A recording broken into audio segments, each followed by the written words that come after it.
Back in August, I think, when Nina called me and said, hey, it's time to come up with topics,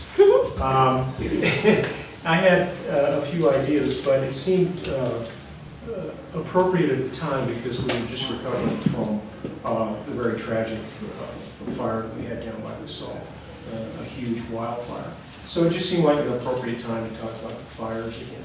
And I'm not going to talk about wildfires per se, but I'm more interested in the very, very early years of how the fire department was formed and how the membership was determined. And then we'll go to some big fires later. But I'm more interested in the social and cultural aspects of the fire department as well as the mechanics of it.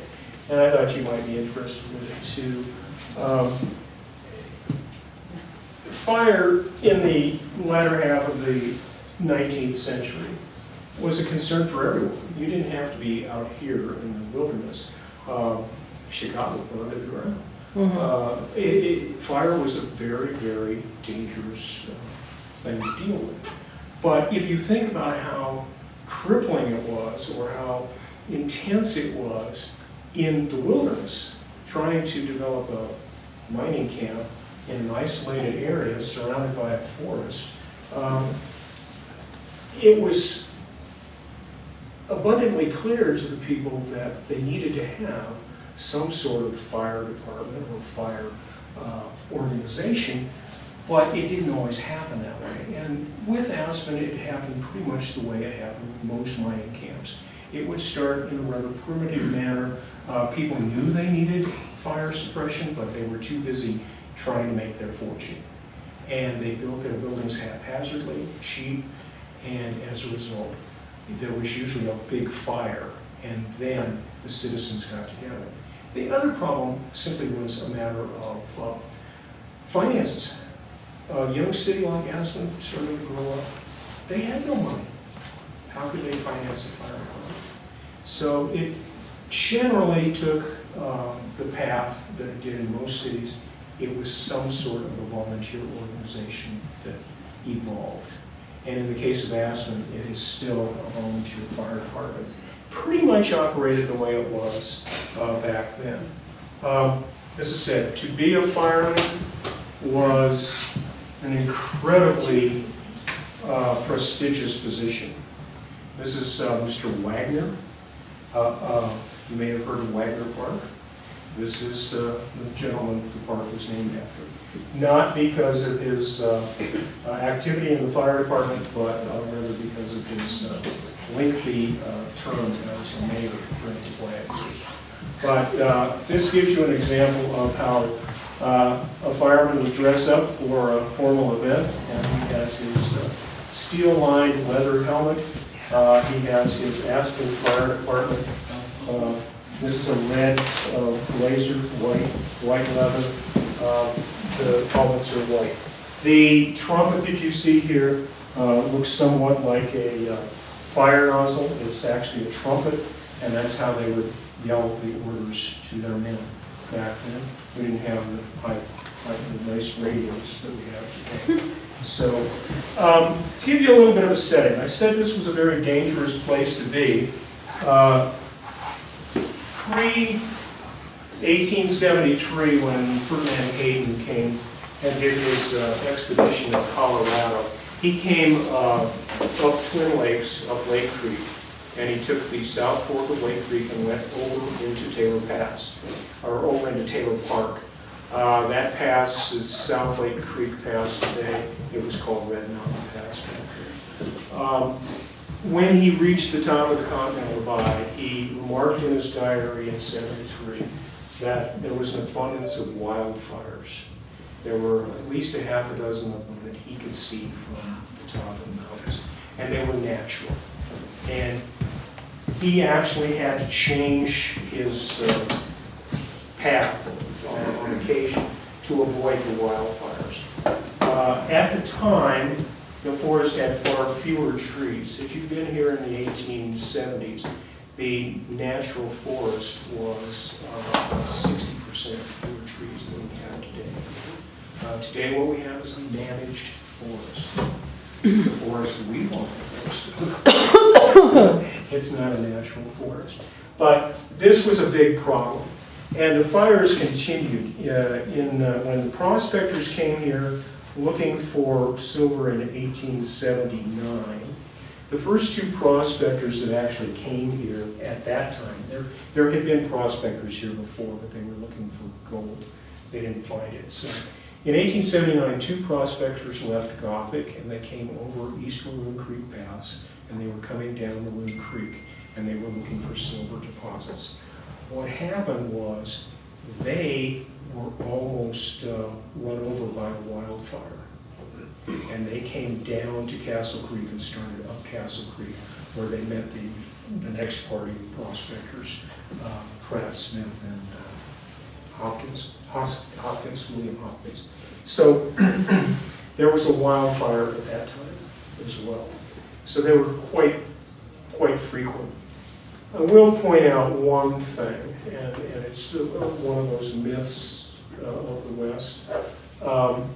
There seems to be a preponderance of tales told today that the Indians set fire to the forest when they saw the prospectors coming over the white man approaching. What's very curious about that is you trace back where this story comes from.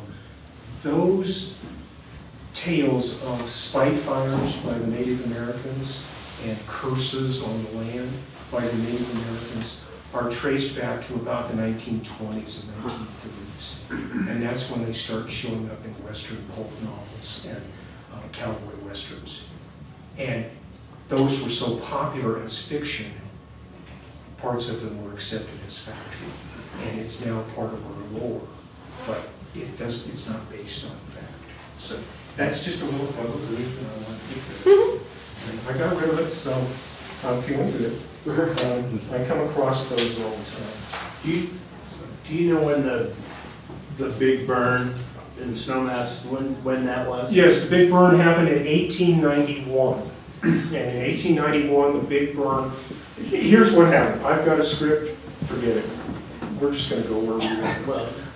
So, 1891, there was a huge fire in Snowmass. It's called the Big Burn.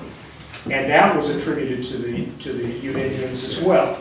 But it was 1891. The Utes had been removed from the state of Colorado a decade before, in 1880. So, but there are newspaper accounts of that fire, and the fire was so intense that the ranchers in Woody Creek were starting to evacuate because it was headed right to them. And miraculously, at the right time, of course, a rainstorm came and helped put it out. There wasn't any way to really put out a fire like wildfires. They were more concerned about the communities. So as Aspen began to grow, it started off as Ute City, and in 1879 and 1880, Ute City, and it began to grow. This is a little bit later, this is 1882, but it gives you an idea of how haphazardly everything was built. Previous to this, many of these were simply canvas tents, oilcloth tents, and they had a fireplace inside and a metal flue that came up through the canvas. So you can imagine how one spark had a great opportunity to spread. So in 1881, the boys started talking about organizing some sort of a fire department as early as 1881. That went absolutely nowhere until a month later when Aspen had its first major fire. Just to the west of us here, about 2 blocks, at the edge of Castle Creek was a sawmill. And that sawmill one afternoon, the residents saw smoke, they came running, and the sawmill was burning. It was already out of control, there was nothing they could do, they just watched it burn to the ground. Fortunately, there was no breeze, otherwise it would have most likely come right through town. At that point in time, the citizens said, we need to form something, we need to do something. And the local newspapers began to say, we've got to do this, we know there's a fire coming, we've got to do something. The city council was approached, and the city council had no money. So they did the easiest way out, they appointed a fire marshal. And that's when we got our first fire marshal. And the fire marshal was appointed to walk around town and try to tell people how to take care of things. There were apparently a few ordinances where to store your gunpowder, which would be appropriate, and also ashes and, again, the chimneys, how the chimneys should be constructed, and if they were not broken, etc. So his job was apparently to wander around town and take care of that. In the meantime, the citizens were a little upset at that, and they started coming up with their own ideas. They finally talked the city into buying $200 worth of buckets and axes.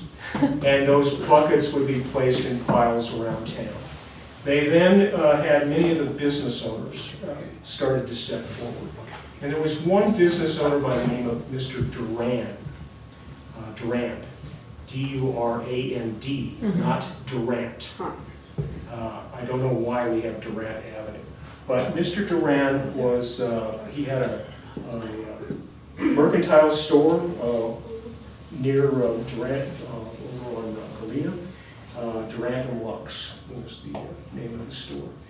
He was quite vocal, and he said, let's build barrels, and we'll fill them with water, and we'll place them in appropriate places around town, so that if there's a fire, somebody can grab a bucket of water and throw it on the fire.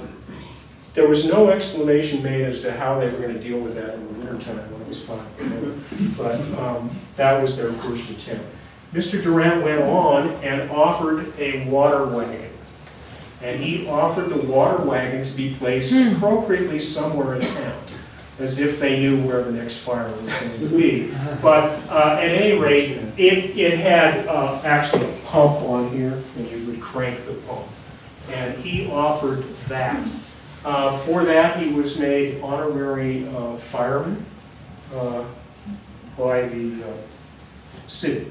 And that is about as far as it went. I have a question. Was that fire marshal paid position? Yes, it was. It was a paid position, and I want to say the first fire marshal, I believe it was $20, but I think that was an annual, not a, it was a token. The first fire marshal, Mr. McKay, he was appointed, and 4 weeks later he resigned. And another gentleman took his place. The burden of the duties apparently wore him out. I don't know. He probably had a better money investment to deal with at the time, but that's what he did. Now, what happened is Mr. Durand went a step further, and he eventually convinced the city to support, not finance, but at least recognize, if they could create some fire companies. And a fire company was sponsored by an individual in town. Mr. Durand bought a hose wagon, and that hose wagon was a major piece of equipment. The city helped. They bought 1,000 feet of hose. Now, that's real nice, but they don't have a water system. We don't have fire hydrants. We have a couple of ditches with water running through them, and we have a river. And that's about it. So eventually they built a couple of large tanks, and those tanks were around town. They had a pump apparently, and it's not specific. But Mr. Durand sponsored the first hose company, composed of about 12 men. And they practiced and became somewhat proficient in what they were doing. At that time, the city in 1881 officially agreed that there was an Aspen Fire Company. And again, it was the fire marshal who was paid position, and then the fire companies were these individuals who sponsored them. And eventually what happened was we wound up with the Duran Hose Company, which became Hose Company #1. We had the Hooper Hook and Ladder Company, and we had the Cohenhoven Hose Company. So as the fires went on, we had several fires, and there was one particular fire that happened, and they put it out with the bucket brigade. This was just prior to the hose arriving. And the ladies' newspaper made a big thing following the fire about how well the ladies had proved their mettle in fighting the fire and how great they were, and that they could fight alongside any fireman. They were great. So there was one fire that started, this is before the brick buildings, and one fire started, I believe it was on Durant. It took out 3 houses or businesses, and it was continuing to go down the block. They got to the 4th one, and the logical solution was dynamite. They blew it up and created a fire barrier. Wow. So that's how they would do it. They also purchased grenades. They had grenades, fire grenades. Fire grenades were quite fascinating. They are glass balls filled with chemical carbon tetrachloride, which is an extremely toxic substance today. It's banned. I think it was used in dry cleaning for a long time. But basically, they would simply take the grenade and toss it into the fire, and it would absorb the oxygen and put out the fire. And that was quite successful. They did that from time to time. Weren't there competitions back in the day too? Oh yeah, we're going to get to the competitions here in Like just a minute. What happened was the fire department finally convinced the city that they needed a fire engine. This is my favorite little trivia. They didn't have just a fire engine, they had to get the best and finest they could find. This is called a fire engine. This is a Remington fire engine. What this is these poles fold up. This is pulled by a horse, horses or men, almost always horses because it weighs 3,800 pounds. This is a pump, and this hose would be put in the river or to a water tank, and other hoses would be hooked up. And as the horses were strapped to these poles, they would run around it in a circle, and that would create the pumping. And that's how the Remington fire engine ran. The city of Aspen was convinced by the business owners to buy a piece of fire equipment, the Remington fire engine. This was going to cost about $3,900. The businessman said, we'll put up some of the money. The city decided, okay, we'll do that. And they even decided to build a building for it. It's a marvel of engineering, if it worked.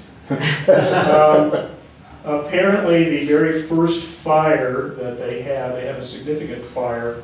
I believe it was the first Clarendon Hotel. The fire companies came and put out the fire, and then they remembered, oh yeah, we've got the fire engine. So they went and got the fire engine and brought it out and hooked it up, and it just sort of spit water. But they did say it was a good thing they had it because it kept the embers from spreading and creating another fire. So they hired a gentleman, a local gentleman, they paid him $14 to work on it twice, and he still couldn't get it to work, so they finally had a mechanic from the Remington Fire Company come and repair it. And they did test it, and it would shoot water 150 feet. That was pretty significant. But add insult to injury. Remember the house that they built for the fire department? It might be next. They decided to build a small shed for the fire engine. I told you it weighed 3,800 pounds. When they pulled it in, it fell through the floor. No. Yeah. Another time they had a fire. They had a water tank in here as well. And so they had a fire, and they did bring the fire engine to the fire, but no one had filled up the water tank. so they didn't have any water for it. Whoops. The city of Aspen, of course, also apparently failed to pay the Remington Fire Company for the fire engine. Oh dear. So for the next about 5 years, the fire department is getting bills from the fire company, the Remington Fire Company, and they turn them over to City Hall. City Hall, for about 3 or 4 years, they have a perfect solution. They turn it over to the fire committee for review. Mhm. See you at the next meeting. Or they table it for the next meeting. And this continued for quite some time. Eventually, the last word I found on the fire engine was the city council had asked the fire marshal to see if Glenwood Springs would like to buy a fire engine. Now, I don't know if Glenwood Springs bought it or not, but that's the last mention we have. Yeah. Yeah. What's that device, that horizontal thing with the bucket? Oh, That's the Hooper. we cheated, we cropped this. This will come back in a minute. I'll show you that in a minute. Of course, I've been told that bell tower Yes. that's on top of that Mhm. is the one that's on top of the gazebo in the park. Is that true? No. No. No. No, let's talk about the bells. This is not the first fire bell. The first fire bell was donated by Mr. Duran's mother, who was in Europe, and she heard that her son was out here in the wilderness, and so she donated, actually, she donated the second bell. The first bell was the Congregational Church. They had a bell in a little tiny tower, and they gave a key to someone, so if somebody saw a fire, they found the guy with the key, and he opened it up and went and rang the bell. Then, when just about the same time that they got the fire engine, the city built them a fire tower. And so then, Mr. Bell bought a bell for the fire department. And that first bell was insufficient. You couldn't hear it. So later in 1886, Henry Gillespie will buy the bell. And it is placed on the top of this tower. The Bell's bell was on a small pedestal, and Gillespie's was built up here. Notice that they've already built a bunkhouse. They've decided to put a bunkhouse in here for firemen. And eventually the city will build a mega building around it, which will become City Hall. By the way, if you don't know where this is about where the ice rink, the outdoor ice rink across from Ruby Petty Park. Park, Ruby Park. Ruby Park, and that's where that's. So this is the bell. This bell was donated by Henry Gillespie in 1886. I'm told it weighs 3,300 pounds, and we are told that when it rang, you could hear it 5 miles away. Now that's pretty impressive when you consider that we had the Holden Revolt running 30 stamp mills 24 hours a day over here, which is like listening to a Lear jet take off. And we had crushers down at the concentrator down off of Butte Avenue, and we had crushers all around town. Maybe you could hear it at midnight, I don't know, but it was definitely very loud, and we were very lucky to still have the bell. And this is kind of cool because the clapper down there is not fastened, so go over there. You can. That was quite a feat to put that bell at the Yes. top of that old tower there. Yeah. And there's a whole talk about the gentleman. He was paid $200 to lift it, and all of the horses and the rigging that was put in to get it up there. Yeah. I'm always impressed by the tenacity of these people. They decide they're going to do something, and they just figure out a way to do it. And that would not have been easy at all. And we'll just do another slide. No, I don't have a tower. Okay. The tower became a pretty neat place to look across town. And there is an incident when 3 high school students went to the top to look around. And the janitor didn't know they were there, and there was a fire call. They rang the bell, and the young lady fell to her death. She fell all the way down and died. And it was more gruesome. I think it took 3 days before she passed away. So we have three types of equipment. We have hose carts, which are probably the most popular. And then we have a team of 12. And they have various duties. Notice it's easier to hook a man up to a harness and get him moving than it is to hook up a horse or have a horse already hooked up full time. The logistics, this is quite logical, and this is how they do it. Now, I don't know if one of these gentlemen is Mr. Cornell, but we do have a diary. Kim and Don Popish somehow acquired a diary a few years ago, and I transcribed it. And Mr. Cornell started off with the Cohen Hose Company. He's a very young man, and he will eventually become the assistant fire chief. And he works his way up. It's quite interesting. At night, he works with Chris Bow of the brewery, and they go around town and pick up the empty kegs of beer and pile them up and then collect them in the morning. And that seems to be his primary source of income, except to go around and write policies. And I don't know what kind of policies he was writing, but it appears, it seems as if he was writing fire policies for people, fire insurance. He also did some sort of work either for the insurance company or the city, because occasionally a business would be foreclosed on, and he would go and take over the business. One time he had the pleasure of closing a saloon and spending a couple of days there until it was resolved. And I don't know if he imbibed or not. Is this out of whiskey? Yeah, the inventory was probably askew when he was done. And one time he closed down a bordello, which he remarked about. And in his diary, he also says, somewhat rudely, he'll talk about his day-to-day activities, and then in one or two cases he says, I spent the night with the ladies. He doesn't elaborate, but you can only imagine. He was single, he was an artist.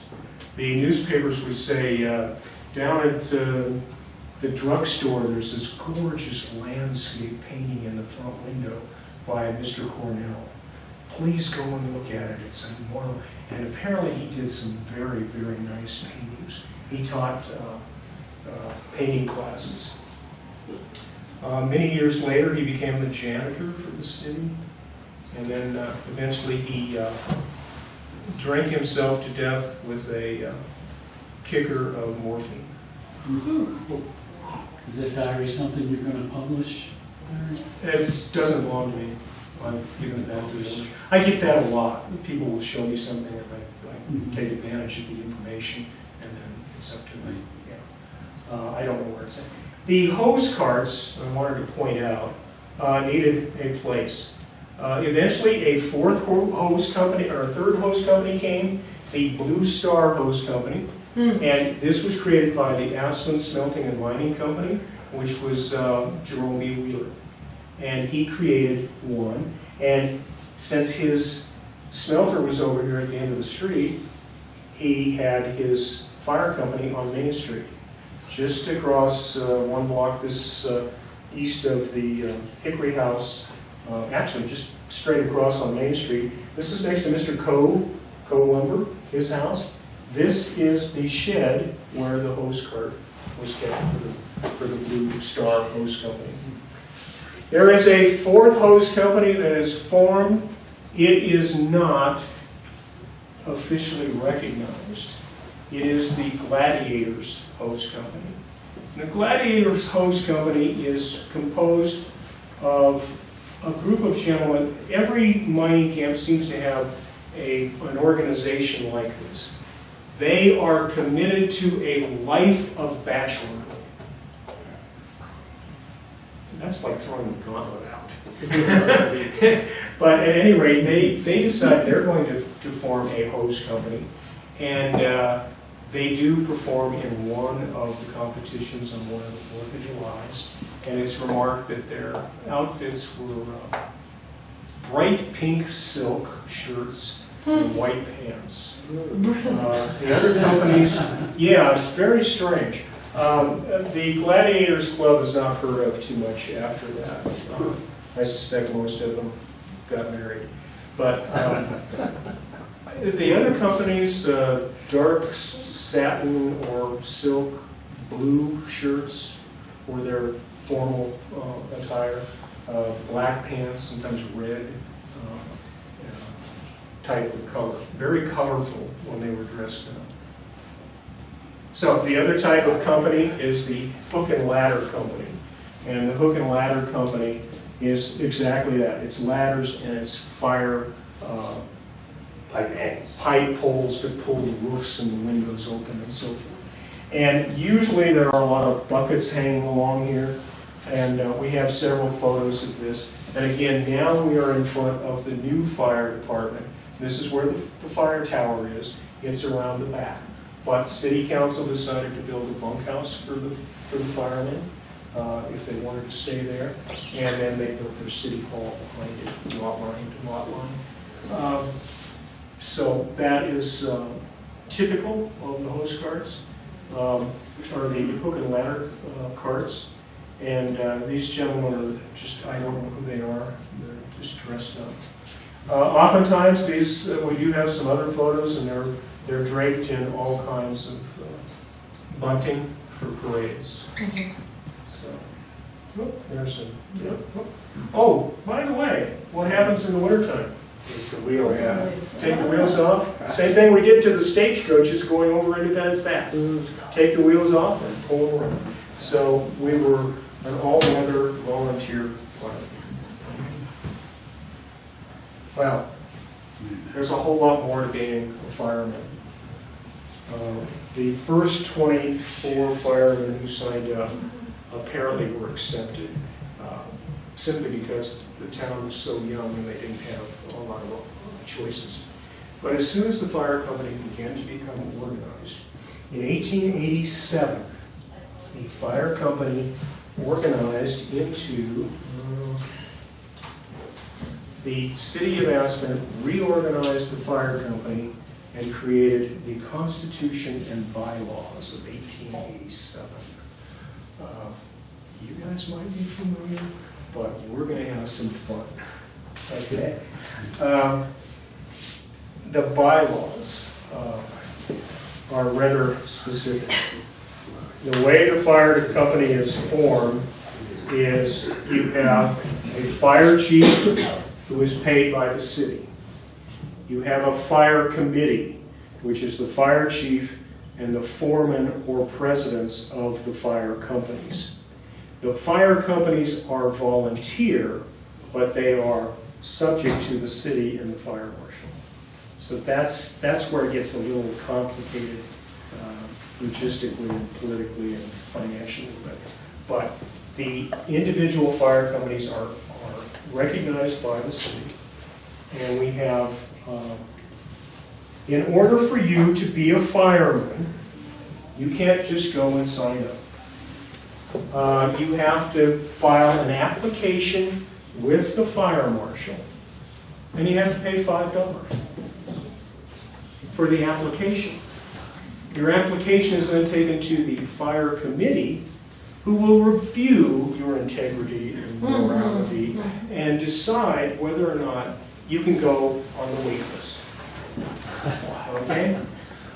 If you are then approved by the committee and there's a space available for you, you then go to the firemen's meeting, where 2/3 of those present must accept you by ballot. So if you are finally accepted, then you get the privilege of paying 25 cents per month to remain being a member. You not only have to be a member, in good standing, but, oh, there are some fun things here.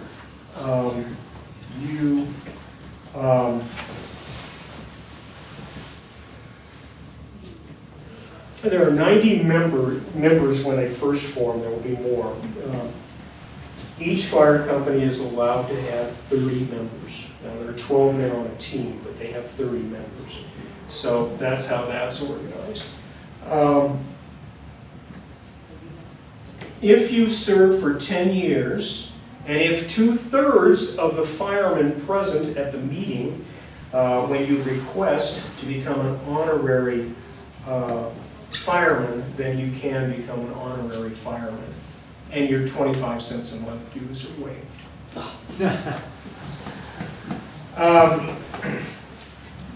Again, the fire chief gives the orders, and then the foreman of each company gives the directions to his men.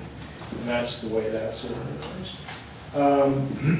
One thing I found interesting, I've read other diaries. Mr. Cornell, in his diary, he said there was a fireman who had passed away, and he had a funeral.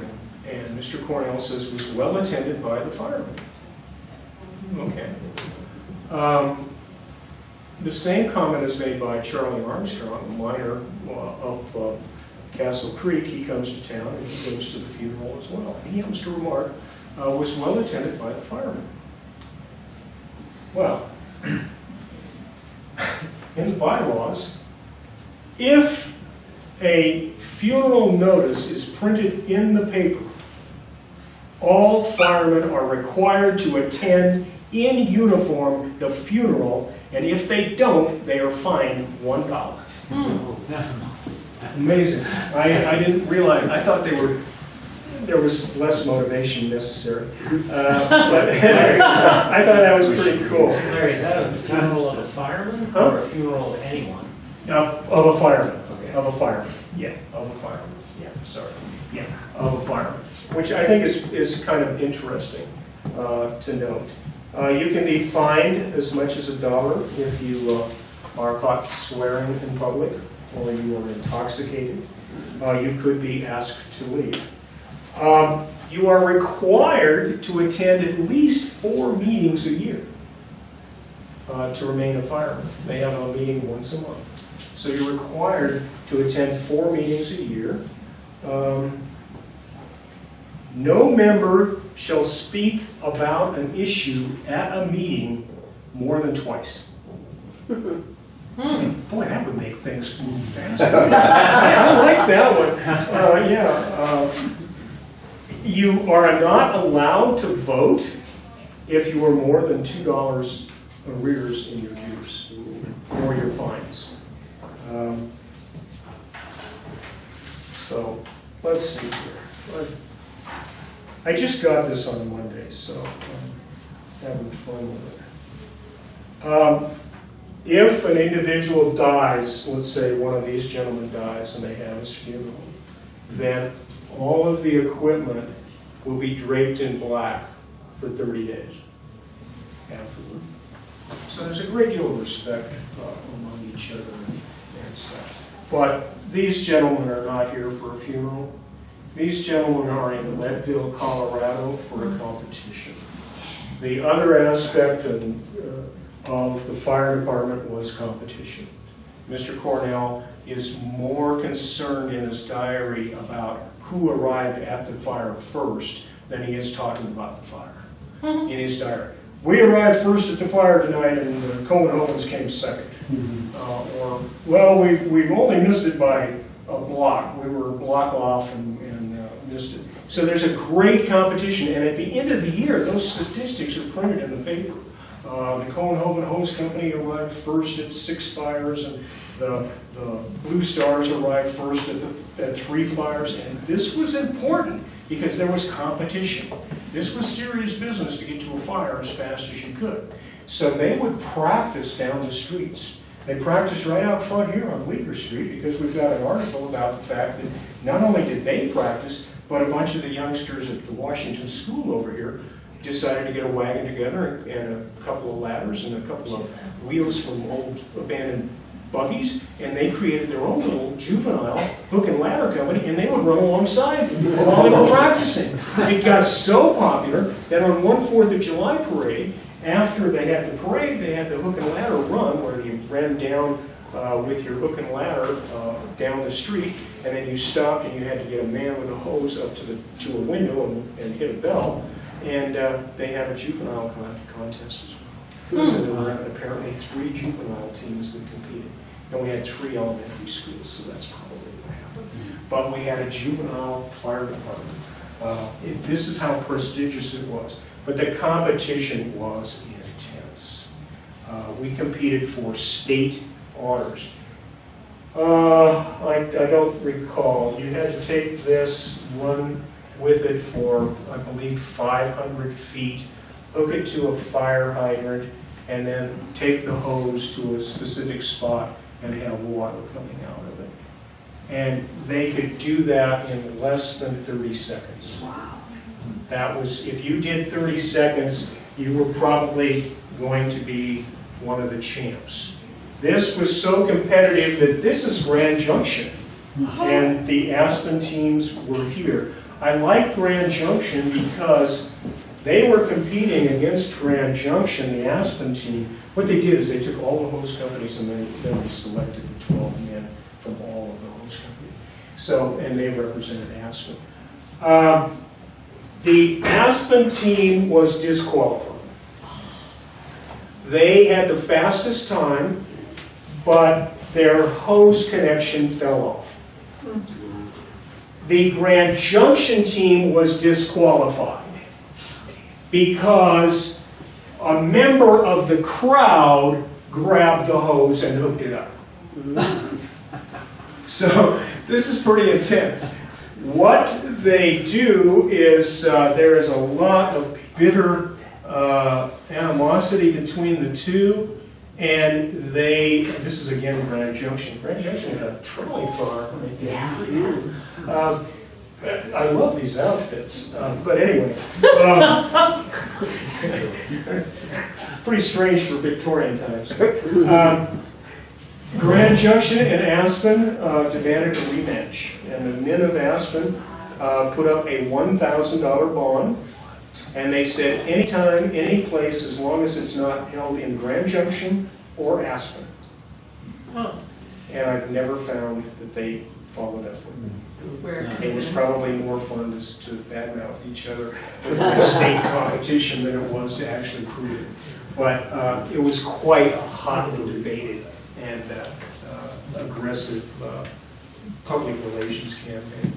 Yeah, eventually what happens in the state competitions is there are rules and regulations as to what you can wear. This is obviously not a state competition, but those are posted. Do you know what year that is? This is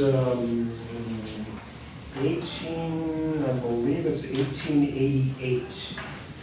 Maybe Quite a dress affair, too. Yeah. It's interesting, it's a clear photograph, because you know they're on the move there in the shutter speed. That's true, yeah, because another one, I think the previous one, they're blurred. No, they're in pretty good shape here too. Yeah. Hey Larry, in that next picture up on the top, is that in the next photograph, is that an electric like street light? Yes, it is. Wow. 1888. Yeah, I believe it was, I'm sorry, 98. Okay. 98. I'm a decade off. Yeah. Grand Junction didn't have. Speaking of electricity, just off topic, I've heard the story that Aspen, because of its great wealth in silver, had electricity before Denver. Is that possible? No, not even close. Come next month, we're going to do technology and invention and inventors of Aspen. And we're going to spend a lot of time. I just spent the whole morning reading the Electrical Scientific Journal of 1890 or something. Yeah. Oh, it is for me. Thank you for reading that. No, electricity was predominant. The question is, was it hydropower were they first with hydropower. Okay. I'm not willing to admit that yet, could be within a few days. No, I mean, between the two. Yeah. Oh. Uray was doing the same thing at the same time. Okay, enough of the social and everything. We'll move to the seriousness of fires. This is the 3 Silver shaft. It was near the smuggler mine. This, when this was built, everything in it was electrified. Come to the next lecture. Once this was built, right after it was built, within a week of turning on the electricity, they had a fire. And there was a short in the electricity. That was fine. That was 1904. In 1911, lightning struck and burned it to the ground. And the fire department obviously couldn't get up to that spot soon enough. And considering the type of structure, all dry wood, they probably couldn't have done anything. But this is the world's largest electric hoisting machine when it was installed by General Electric. But you can see the devastation of that building. That's pretty dramatic. And that was lightning. Yes? So the picture of the building there, when it caught on fire a week after it was finished, Yes. they put that out, they put that fire They out. put that out and they rebuilt it. And then they electrified it completely all the way down. What they did when the fire broke out, they turned the pumps off in the shaft to fill this up with water because they didn't want the fire going down through the wood No. and taking the oxygen out of the mines. The miners couldn't work. So they had bulkheads down at the 9th level, and they shut everything down and closed it down and let it fill up. So even after this fire in 1911, the shaft, which is right here, there's 2 shafts right here, and they're side by side, and they're 4 feet by 8, and they go down 1,200 feet. After the crash, that's a major investment, just It was. And the whole idea was electricity will cost so much less that we can still maintain a profit with the lead and the zinc and not the silver. We know the Wheeler Opera House in 1911. There were 2 fires. There was one fire in behind the stage, and a couple of weeks later there was a major fire. You haven't seen that. Wasn't that considered arson? And it was highly suspect. New owner had just purchased it about a month before, and the first fire wasn't suspect, but the second fire, obviously, 2 in that short period of time. I showed this picture to some 3rd graders, and they asked me if this guy knew I was up in the balcony taking his food. And I said, no, I don't think so. And didn't the second fire started in 3 different places in the building simultaneously? Yeah, So yeah. you can say. And the stage curtains, there were 13 stage curtains, 18 stage curtains with various scenery that they could drop down for whatever they were doing. And those were highly flammable. But this right here on the box seats, this right here is still there today, and it is encrusted with char on the backside. This was called encrusta, and it was a pressed material that was fireproof. And it is. It's still there today. I've been back there 30 years ago, and it was still, you got ashes on it. The beams, these beams are still there. Yeah. The fire on the solid oak simply charred the outside and basically made them even stronger. So they're still up there. I've had the privilege to crawl around there. You have a question? Hold on, you got a question. Hey, yeah, just, what year was the fire in the Jerome? In the Wheeler, 1911. 1911. This, you might not recognize, this used to be the blue, well, it still is the blue building, Aspen Drug. Today it has a, Has a dry climate cigar there. yeah, but it has a cover Balcony. across, and this is across from the Elks Building. In 1917, the boiler exploded in the basement and burned. The Forest Service, they're taking, this is actually, Shoemaker talks about this, he worked for the Forest Service as a forest ranger. They're taking files from the Forest Service office out after the fire. The smoke was so bad, this was 1917, and some of the men had returned from World War I, and they had their gas masks. And they wore their gas masks around the fire to help them. Side note. Kobe's clothing, and this is the Golden Rule. The Coopers had that, the Cooper family.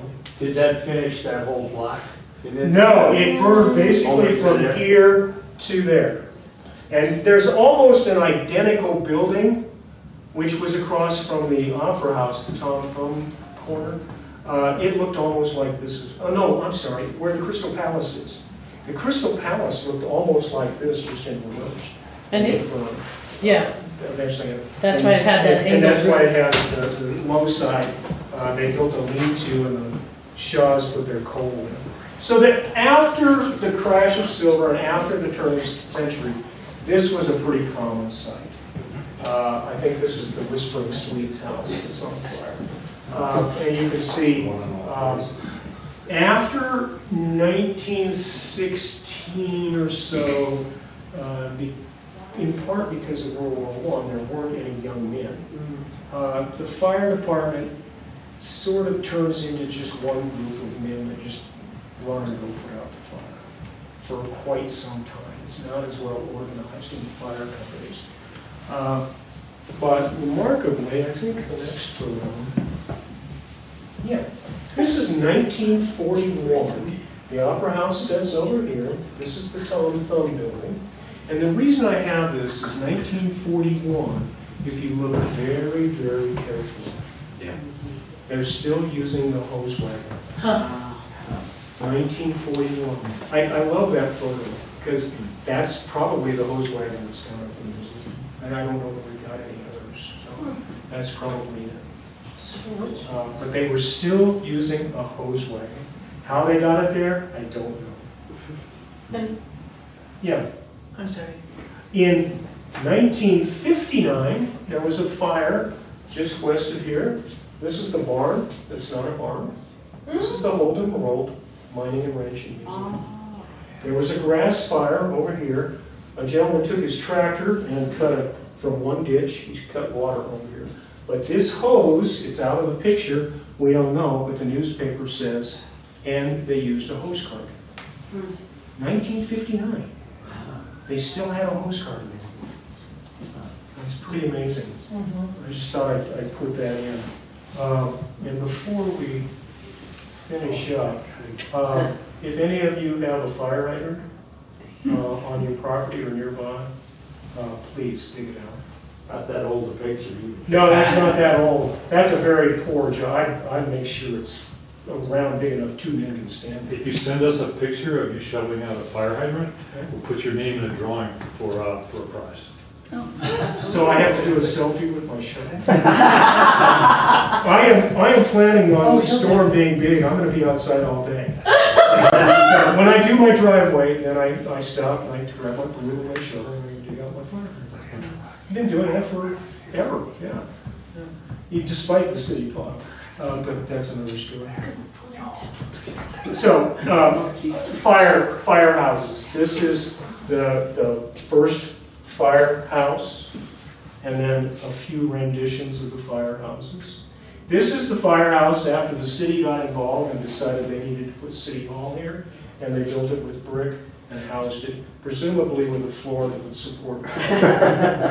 Can't get out the door. Yeah. This is probably, some of you remember this one, and they got the bell up on the roof, good building, cinder block. And then times have changed a bit.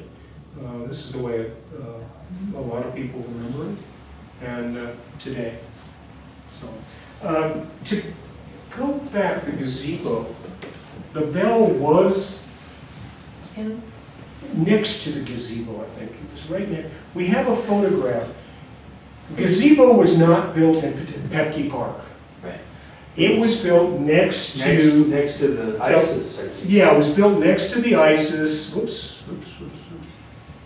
It was built next to the ISIS over here. Yeah. There was a vacant lot, and the ladies auxiliary decided to build a gazebo, and it was part of a WPA project to fix it up, and that was going to be a social area. And I believe they also flooded that lot for ice skating at one time. Yeah. So they built the gazebo there, and then years later, it was moved to Pepke Park. Which was the, And then about 1985 or so, the HPC gave them permission to restore it. And what was her name, the HPC lady back then? She said, oh yeah, they're going to start restoring it. And she walked down to Pepke Park and it was gone. They hauled the whole thing off to the dump. And so the one you have now is a replica with restoration. But yeah, it was mind-boggling. That engine on the right is a 1954 FWD, we still have that, it's only used in parades and funerals. The one on the right the side. truck and the. Oh, right, yeah. The one on the left was a Chevy that we had engine 2. We got retired, sold the rifle or something. Where do you keep it now? It's an Aspen Village station, it's got lights on In it. the window. Oh. You can see- Yeah, you can see the broadside off the highway there. right. So those are the slides I have, and I've got all kinds of early information if you want. Some of you guys should have this one transcript, because I did this for Bruce. When I got started, this whole thing is when you guys built the museum. So I worked with Bruce and gave him copies. I think he's got a copy, I think Wobbs has it. And that's, for those of you who don't know, there is a museum in the new fire station. Yeah. And Awesome. they have those grenades. Yeah. They have one of those glass Those, grenades. I got on set before, we used to use those for chimney fires. You go up on the roof, you go Drop bam, it in. throw it in there and Yeah. step back and. We use those in the ladies' That room. explains a lot. Yeah. I know. That bugle and that belt buckler at the Yeah. station. These were often given as trophies, Yeah. and Speaking trumpet.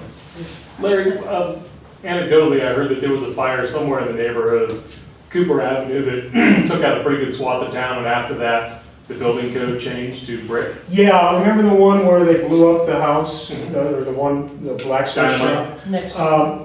Soon after that, then they started saying, if you build in the core, it's got to be brick. Or stuff. And that's why the building that Prado is in, that was the first brick building built downtown. And that's the oldest The brick Eagles. building.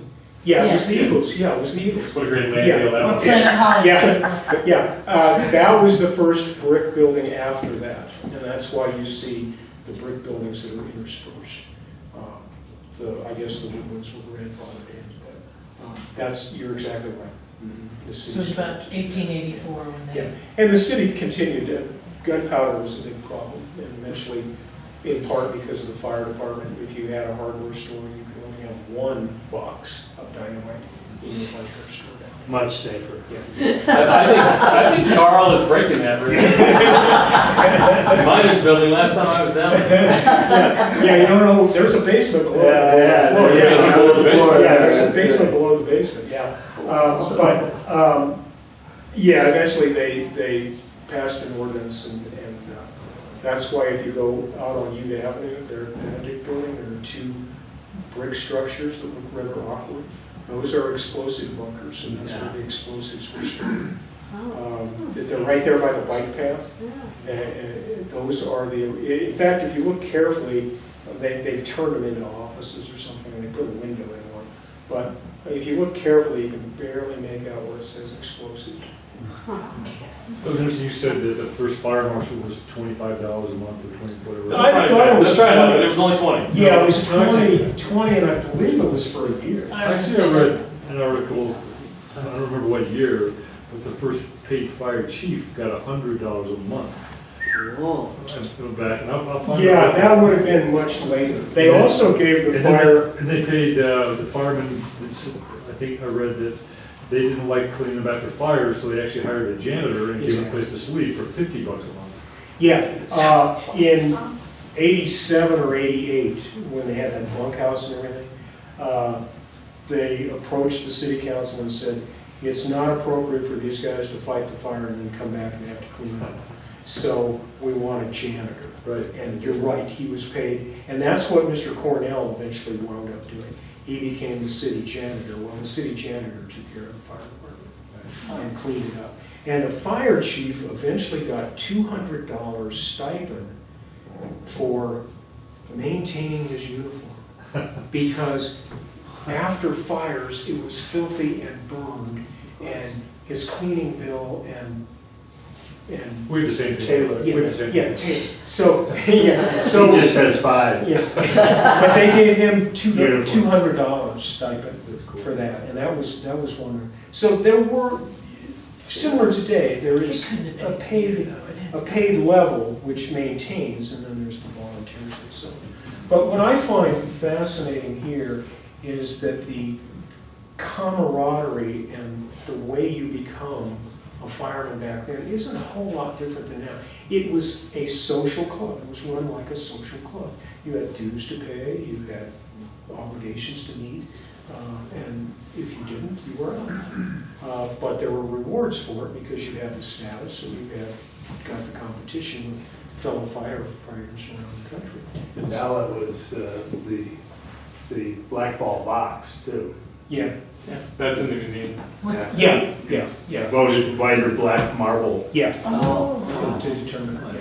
And I thought it was Use interesting, that it had to be a till 2/3 vote. I And know. you never knew Really? who was going to be at a meeting. Yeah.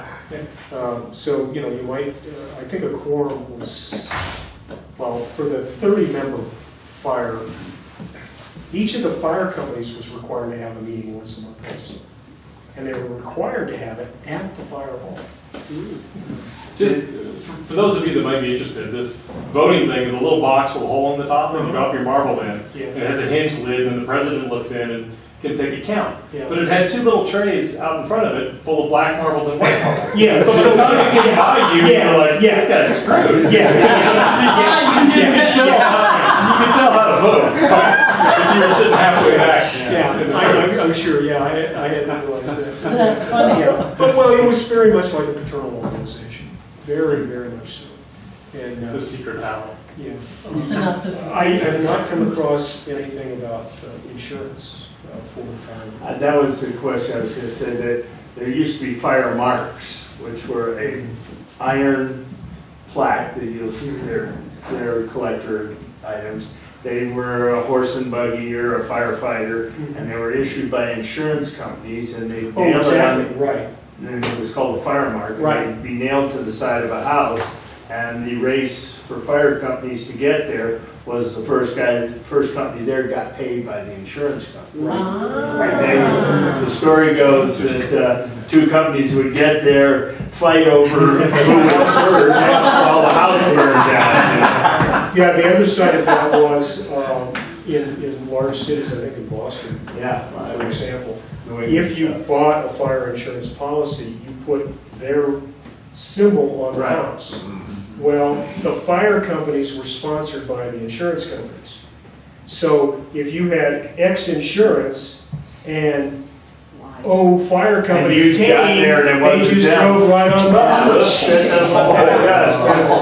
So that was the other side of the fire mark.